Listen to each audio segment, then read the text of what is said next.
makes you wonder if there was a false flag event that was trying to get America into World War I at that point in time. One thing I want to tackle before I actually tackle the ordeal with World War I is the sinking of the Lusitania. World War I starting in July of 2014. By the way, this is a quote from falseflag.info. You ought to check them out when you get time. Between the Allies comprised of the United Kingdom, France, and the Russian Empire, and the Central Powers of Germany and Austria-Hungary. Later in the war, the U.S., Italy, and Japan joined the Allies, and the Ottoman Empire and Bulgaria joined the Central Powers. The people of the United States were not interested in joining a war, and with good reason, ladies and gentlemen. They didn't want to get involved because they had no perpetual interest involved.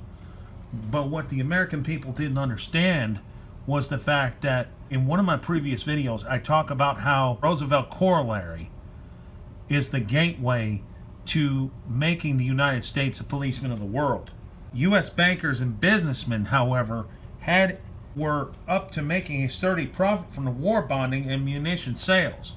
And with the U.S. public not interested in the war, that was a conflict of interest if I didn't know any better.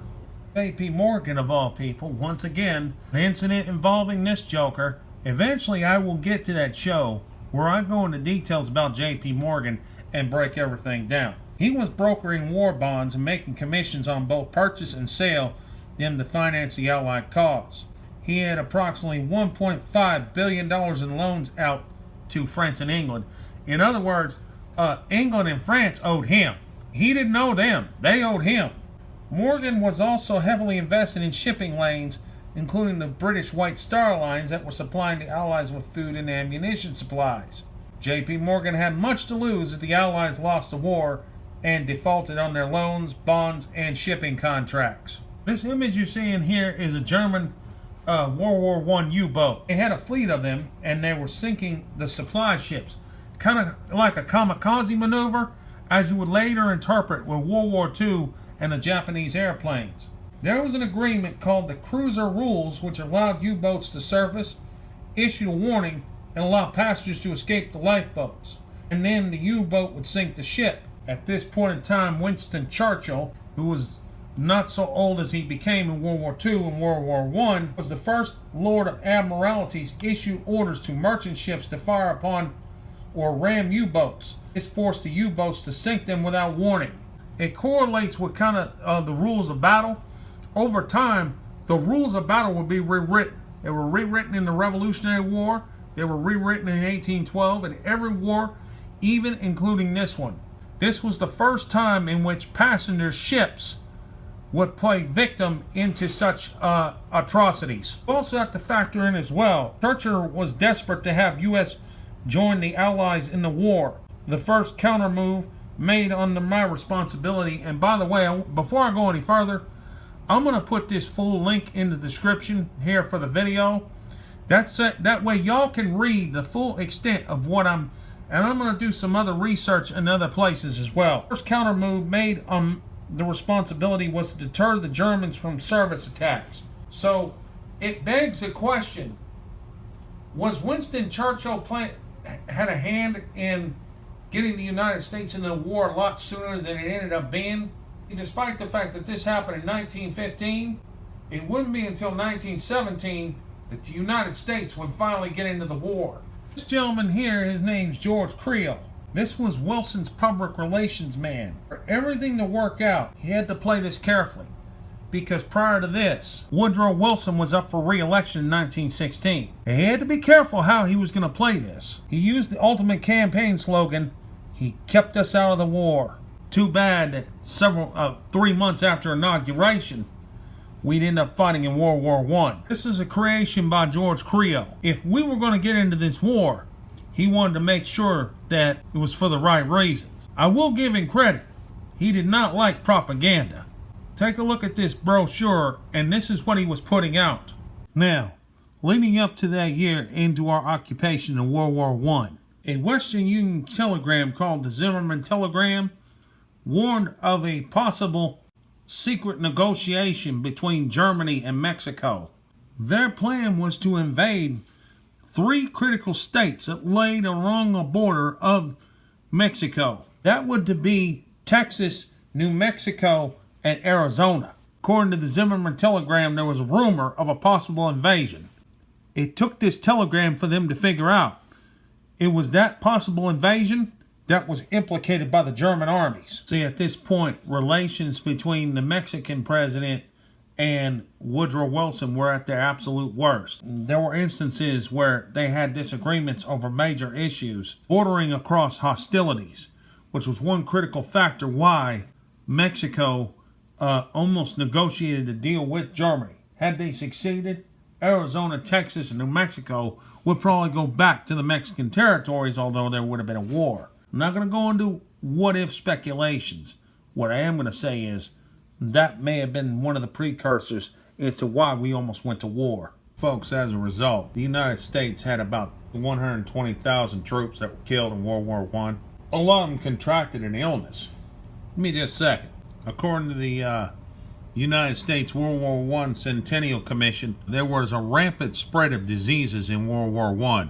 I think out of the approximately 120,000 that were killed in World War I, anywhere from 30 to 35,000 of them had contracted different diseases, from smallpox to diseases that were in the trenches when they were fighting in the trenches. You got to factor in all those dead corpses that are rotting there with all sorts of diseases. And then after the war was over, you had this quote-unquote League of Nations. A lot of people speculate that the League of Nations would later become the United Nations. This whole entire meeting was a complete joke. There are several reasons why this meeting was held. The main purpose between 1919 and 1920 was to establish the Treaty of Versailles. I'm going to tell you some things that were wrong with this treaty. And it kind of correlates with what I talked about in a couple videos back involving Mr. Pike. You remember Albert Pike, Mr. 33rd degree Freemason, Mr. predicted 3 world wars.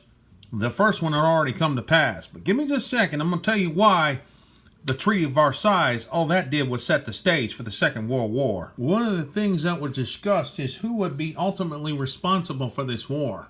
They put almost the entire burden of this war on Germany. Estimated 132 billion marks, which translated to $31.4 billion. I'm going to tell you right now, that plan, that idea, that whole entire proposal was a failure from the start. The plan was simple. Throw Germany under the bus. Make them accountable for all financial responsibilities. There was more than one power involved here. Give me just a second. I'm going to tell you how World War I changed the landscape of the European and Middle Eastern maps. I did one better. I managed to find me a whole entire map that would break up the entire European nations before and after World War I. You notice on the left here, Germany had a good-sized chunk. You notice here, Austria-Hungary was a monster-sized country. You notice here, there were other countries that were not so big. See, you notice Germany was a pretty good-sized country. You notice Russia had all that. Romania was pretty small. All this was during World War I. Take a look at this country, now look at it.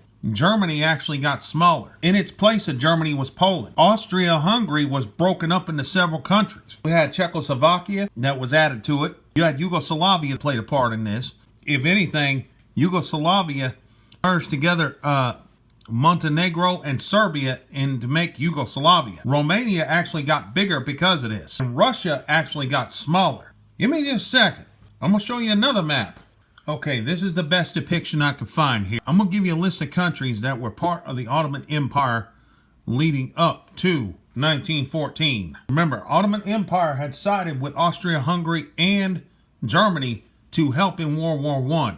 This dark, I'd say reddish-brown area is the Ottoman Empire. I'd say at the early part of the 20th century was definitely losing ground because all this was part of the Ottoman Empire at one point in time. And then just gradually over time, the Ottoman Empire just steadily lost strongholds. It lost full control of Bulgaria by 1908. They had lost Libya 2 years prior to the World War I.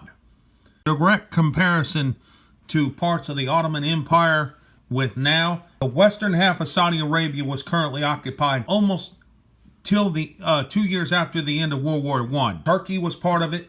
Lebanon was part of it. Syria was part of it. The entire country of Iraq was part of it. Palestine was part of it. So was Israel. Now you get an idea. See, I've been trying to figure that out for some time. I knew a good chunk of, and even Kuwait. This is the map after 1922. You notice significant difference. Everything just completely fell apart. This war actually destroyed the Ottoman Empire completely. On life support going into World War I, and the war was very costly. They had lost territories even a year or two prior to World War I, and unfortunately for this, it was a collapse. Now, I'm going to go into one more detail, and then I'm going to wrap this up. He called this right down the middle. Complete chaos in Europe. The destruction of the Ottoman Empire and the dissemination of the Middle East by the next decade. And introduce a form of government that no mortal man has ever seen. He had read books about Karl Marx. But ladies and gentlemen, he fulfilled his prophecy to a letter. But in another video, I'm going to talk to you about how everything that came out of the Treaty of Versailles, like I told you earlier, the Treaty of Versailles was a joke. And as you're about to see down the road, you're about to find out why the Treaty of Versailles may have been responsible for what is to come. Folks, please check out my channel if you like. I've got other videos posted. And subscribe to my channel if you like. And thanks for watching.